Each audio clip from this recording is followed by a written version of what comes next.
He wasn't in trouble, just an old man walking slowly along the edge of the street, wearing a faded Vietnam veteran cap and carrying a bag that looked older than most officers on the force. Officer Luke Harrell could have kept driving, but something about the way that man walked like time had forgotten him made Luke stop the cruiser, and what happened next would stay with him for the rest of his life. It was just after 5 p.m. when Officer Luke Harrell made the left turn onto Franklin Avenue. The sun had begun its lazy descent, casting long, golden fingers across the cracked sidewalk and sleepy storefronts. It was the kind of shift where time dragged its feet, nothing urgent. Just the quiet hum of an ordinary patrol through a town that hadn't changed in decades. Luke was young by department standards. 29, clean-cut, sleeves rolled just below the elbow. He wore the uniform well, with that mix of confidence and curiosity that often comes before the world teaches you how heavy a badge can truly be. As his cruiser rolled down the stretch of empty road, something caught his eye. A figure. Walking alone. On the far side of the street, where the curb crumbled into dusty gravel, an elderly man moved slowly, deliberately, as if every step had been negotiated with gravity itself. His shoulders hunched forward, back slightly bowed, a canvas bag in one hand, and, on his head, a faded Vietnam veteran cap. Luke glanced in the mirror. The street was clear. No traffic. No rush. He pulled the cruiser over and rolled down the window. "Evenin', sir." "Everything all right?" The old man stopped but didn't turn immediately. It was as if the voice had reached him through a fog. When he did face Luke, his eyes were sharp, not startled, not confused, just distant, like someone who'd been waiting for something and couldn't quite remember what. "Yes, officer," he said with a nod, "just heading to the bus stop." His voice was gravel-thick, weathered, with the kind of weight that didn't come from years, but from what those years carried. Luke stepped out of the car. Not because the man was in trouble, but because something about him held the street still. "Mind if I keep you company for a bit?" Luke asked, already walking toward him. The old man gave a quiet smile. Not a yes, not a no, just a permission. They sat together on a low brick ledge by the sidewalk, the kind of spot you wouldn't notice unless you needed to stop. The breeze was light. The town hushed. After a long moment of silence, the old man adjusted the strap of his bag and said softly, "I haven't spoken to someone in uniform in over 20 years." Luke looked over at him, surprised. "Is that right?" "Mm-hmm." The man nodded, then paused, like he was sorting through thoughts that hadn't been touched in a while. "Back then, I didn't talk much either. Uniforms meant something different." Luke didn't press. He'd learned that silence was a kind of trust. Some people fill the quiet with nervous chatter. Others, like this man, let the silence say what words couldn't carry. "You headed somewhere in particular?" Luke asked gently. "Doctor's office," the man replied. "Bus doesn't run as often these days. Thought I'd walk a bit, clear the cobwebs." Luke nodded. He wasn't sure why he stayed sitting. Something about the man's calm unlocked something in the air, the kind of peace you didn't find on most calls. He looked over again. The man was studying the street, the cracked pavement, the leaning telephone poles, the faded paint of a once busy diner across the road. "This place used to hum," the man said, as if reading Luke's thoughts. "Saturdays were noisy. Kids on bikes. Fire trucks would roll by just to wave at the little ones." Luke smiled. "Still happens, from time to time." The man let out a soft chuckle. Yeah, maybe so. Maybe I just stopped noticing. They sat a while longer. The cruiser's radio crackled faintly, but Luke didn't reach for it. You were in the Army, he asked finally, nodding toward the cap. Marine Corps, the man corrected with a soft grin. 3 tours. Came back with a limp and a whole lot of silence. Luke swallowed. The light was beginning to shift warmer now, golden at the edges.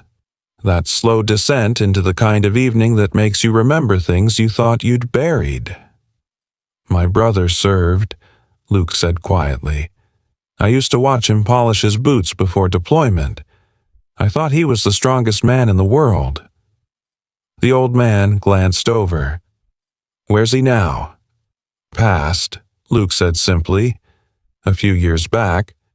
The man didn't ask how. He just nodded the kind of nod that says I understand things that don't need to be said aloud. It was in that moment, that stillness, that something unspoken passed between them. Not a secret, not a confession. Just a knowing. Like one man had been waiting to tell his story, and the other had finally shown up to listen, and neither of them knew, until that exact moment, how much they needed that. The sun drifted lower, its rays slanting across the tops of buildings and settling on their shoulders like a warm, aging hand. The old man shifted slightly, easing pressure off one hip. He didn't complain. He didn't groan. It was the kind of movement that came with a lifetime of learning to live with pain, not to erase it, but to work around it. Most folks don't sit with me, he said after a while. They nod, maybe wave, but you stopped. Luke looked at him, unsure how to explain what had drawn him in. There was nothing dramatic about the man. No immediate danger, no crisis, but something in his presence felt unfinished. You remind me of someone, Luke said. The old man smiled, the corner of his mouth barely rising. That's usually how the stories start. He opened his canvas bag and took out a thermos. It was dented, army green, edges chipped. He didn't offer it, but simply unscrewed the lid and took a small sip.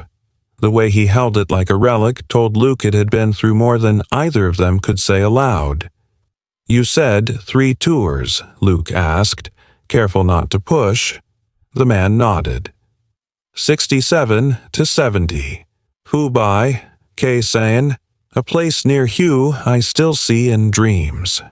He paused, then added, Sometimes I think I left parts of myself out there, like the war never ended. It just scattered me into pieces. Luke sat quietly. The man didn't tell his story like a hero. He didn't romanticize the past.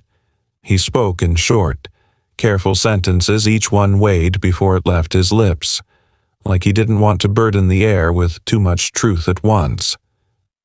There were 5 of us, he said. Eyes somewhere far away now. We used to play cards on off nights, smoke, joke, pretend like we weren't dying inside.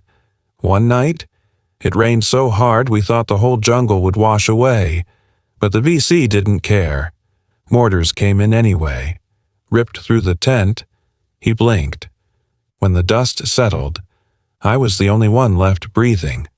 Luke didn't speak, didn't shift, didn't breathe, for a moment, because some stories don't ask for replies. They just ask for space to live outside someone's chest for a little while. I never wrote their families, the old man said quietly. Never could. I wanted to, but what could I say? Your son died next to a guy who lived. Doesn't seem fair. I carried that for years. He took another sip. The thermos made a soft metallic clink as he set it back down. When I came home, I expected, I don't know, parades.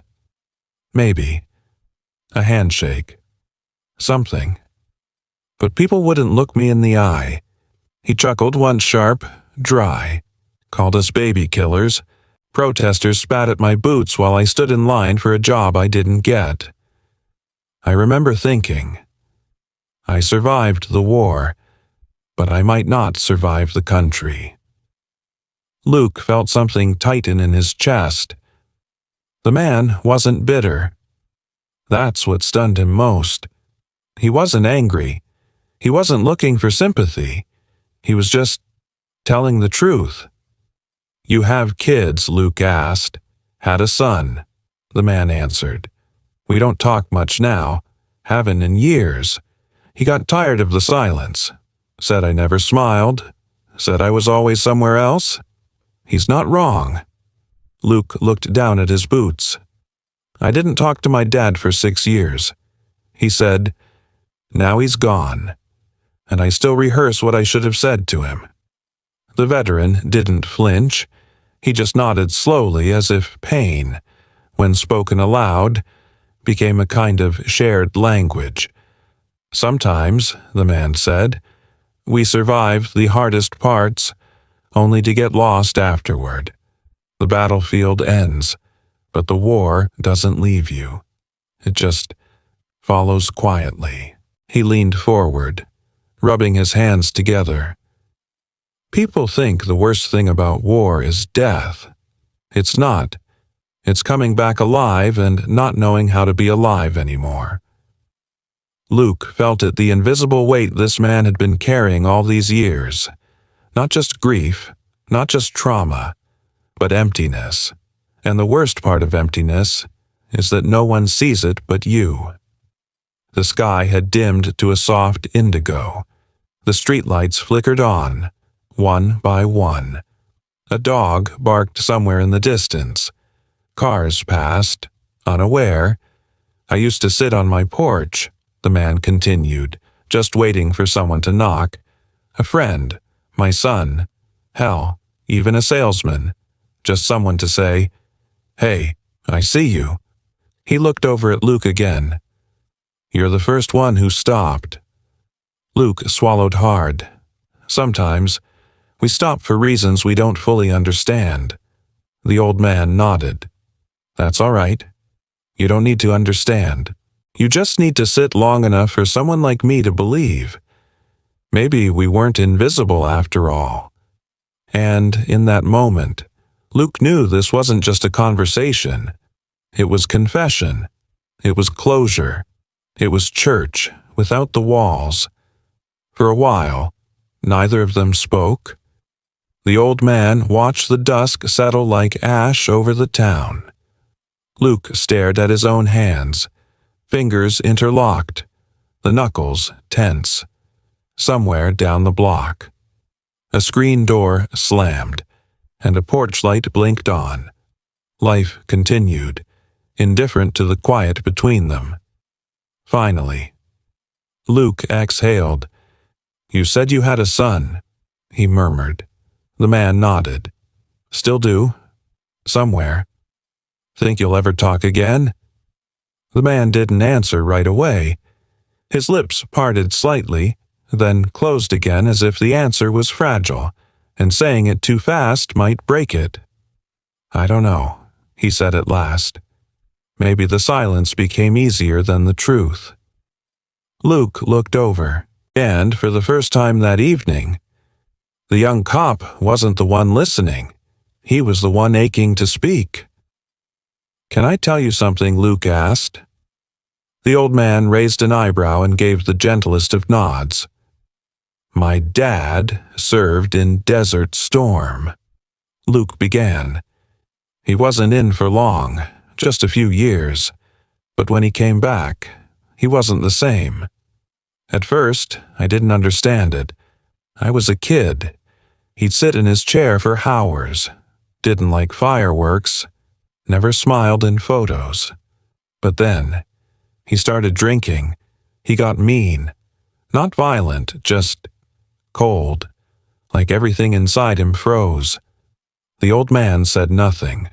But Luke could feel his attention sharpen not in judgment, but in recognition. He never told me anything about the war. Luke continued. Never talked about what he saw, or felt, or lost. So I made up my own stories. In most of them, he was the villain. Luke let out a dry, painful chuckle. Isn't that something I wore this badge to prove I'd never be like him? That I'd protect people instead of pushing them away? The old man looked at Luke's hands, still clenched tightly together, and now he asked gently. Luke's voice softened. Now I'm not sure I ever understood him at all. Maybe he wasn't angry. Maybe he was scared, or broken, or just tired. And I never asked. I just got mad. I left home at 18. Didn't go to the funeral when he passed. I told myself he didn't earn it. He paused, swallowed, looked down at the street like it might offer forgiveness. But the older I get, the more I wonder what would have happened if I'd just sat beside him, like this, said nothing, just been there. The old man nodded slowly, his fingers tapping softly against the thermos beside him. Sometimes we don't need someone to fix us, he said. We just need someone to sit quietly beside the pieces. Luke blinked away something in his eyes. It was strange, sitting there on a street corner. No flashing lights, no crisis, no suspect to chase, and yet feeling like the most important call of his shift had finally arrived. You know, the veteran added after a beat, the first man I ever trusted was my squad leader. Taught me how to fold a flag, how to write a letter home, how to bury a friend with dignity. The second man I trusted never showed up. Luke glanced at him, unsure if that meant his son. But then the old man smiled faintly and nodded toward Luke. You're number 3. It wasn't a compliment.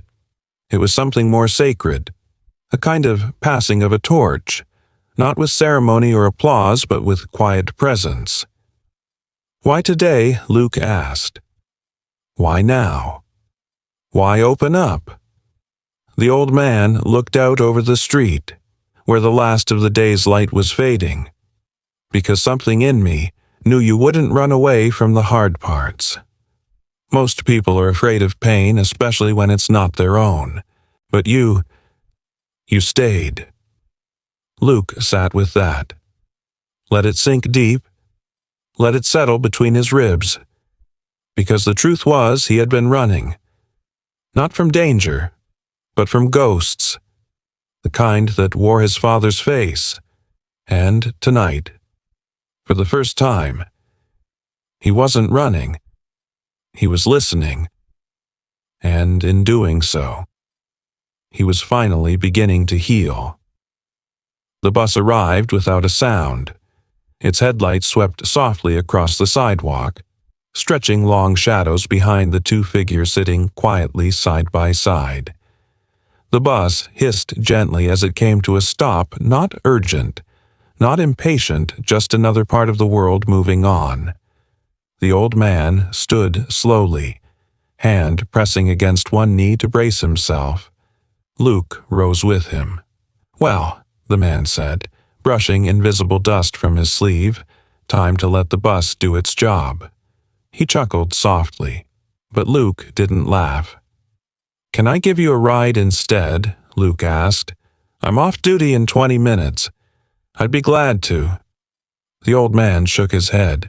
You already gave me something better. Luke looked puzzled. The man reached down into his canvas bag and pulled out a folded cloth tightly pressed, precisely edged. He held it in both hands like it was breakable. A flag, but not just any flag. This one was old, faded, tucked into a triangular frame made of worn wood and thick, slightly fogged glass. I carried this across oceans, he said. It sat at the end of my bunk, followed me through every base and barracks, every hospital bed, and every empty apartment I ever moved into. Luke didn't reach for it. He didn't dare. "You should keep that," he said, voice low. The old man's eyes softened. "I won't need it much longer." Luke's throat tightened. "Don't say that, son," the old man said gently. "I'm not being morbid. I'm being honest. The truth is a kind of peace, if you let it be." He placed the flag into Luke's hands, the weight of it more emotional than physical. "I've been waiting years to give this to someone who wouldn't just see the cloth, but would understand the burden that came with it." Luke looked down at the flag. The stars, faded, the edges, slightly frayed. It was beautiful, not because it was perfect, but because it had been carried.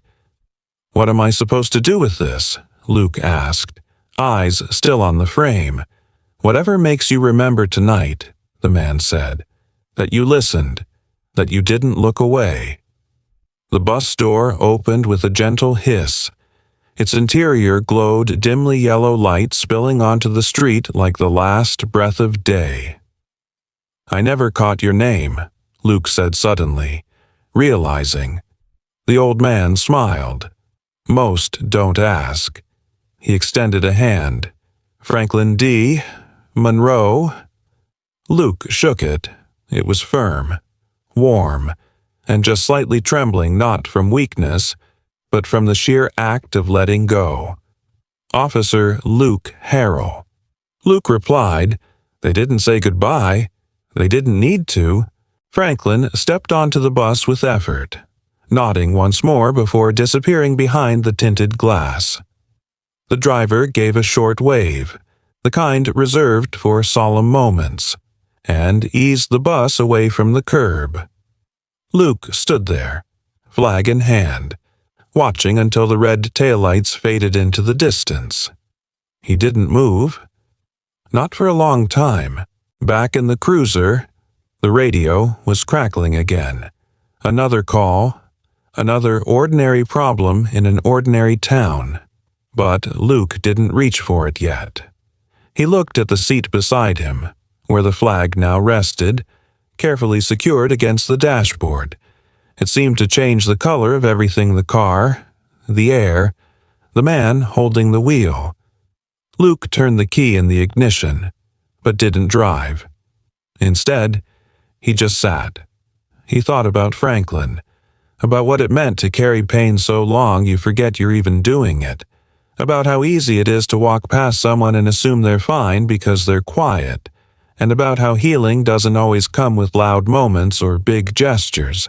Sometimes it arrives as a whisper from a stranger on a sidewalk, with nothing to sell and nothing to prove, just a story that needed to be handed off.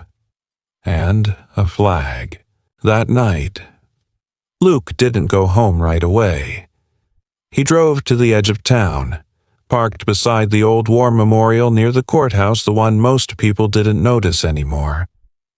He sat on the bench beneath the statue, flag in hand, moonlight silvering the stone names carved along the granite wall. He didn't talk, didn't pray. He just sat, because tonight, that was enough. The next morning, the precinct buzzed with the low hum of routine. Coffee brewed, keyboards clacked, radios chirped with dispatches about broken taillights and suspicious noises. Officer Luke Harrell sat at his desk, unusually quiet. His uniform was pressed, badge gleaming, but there was something different in the way he held himself. Balanced, still, like something had shifted under the surface and settled into place. The flag sat in a clear case beside his notepad, not displayed, not shown off, just present. A quiet symbol of something passed between men, never announced but deeply understood. Sergeant Whitmore walked by, gave him a sideways glance. "You all right?" Luke nodded. Yeah, just thinking. The sergeant raised an eyebrow. Well, don't think too long. People out there still need us. He walked on, but Luke stayed still for a beat longer, because last night hadn't ended when the bus pulled away. After leaving the courthouse memorial, Luke had taken one final detour, one he hadn't made in years. A small cemetery on the east side of town. Modest, quiet, no lights, just rows of stones and the soft shuffle of wind through grass. He parked beneath a flickering street lamp and walked with steady steps to the grave he'd avoided since the funeral. James Harrell, 1959-2003. Beloved husband, father, soldier. Luke stood there in the dark. No grand speech, no apology written in the stars, just the weight of a son realizing he had carried anger longer than his father had carried a weapon. And in the hush of the cemetery, he finally whispered, "I met someone last night." He exhaled. "He helped me understand you. Not everything, but enough." He kneeled, placed the flag down, just for a moment, at the foot of the stone. "I think I can let go now." Then he sat there, knees pressed to the ground, hands folded, as the wind moved gently through the trees like a father brushing back his son's hair one last time. Back at the station, Luke stood and gently lifted the flag case. He walked to the bulletin board where officers usually posted photos of lost pets, fundraiser flyers, or department birthdays. Without saying a word, he pinned a small card beneath the flag's frame. It read, Franklin D. Monroe, U.S. Marine Corps, 3 tours, 1 long walk. Thank you for stopping. No one questioned it. They didn't need to. Over the coming weeks, officers would pause beside that flag. Some asked who he was, some didn't. Some just stood in silence. And slowly, it became something more than a memory. It became a reminder that not all heroes wear badges. Some wear faded caps. Some carry old flags. And some, like Franklin, simply walk slowly down a forgotten street, hoping that just once, someone might stop. One evening, 2 weeks later, a small envelope arrived at the precinct. No return address. Inside was a handwritten note. Dear Officer Harrell, you gave my father peace. He told me about you, said you were the first person in years who looked him in the eye and stayed. I don't know what you said, but I know it meant everything to him. Thank you for listening. Michael Monroe. Luke read it twice, then a third time, and folded it slowly. His hand shook, just a little. Not from grief, from completion. Some stories don't end with fanfare. There are no closing credits, no music swelling. Just a man walking away from a conversation he didn't expect, carrying a folded flag and leaving a piece of himself with someone who needed it more.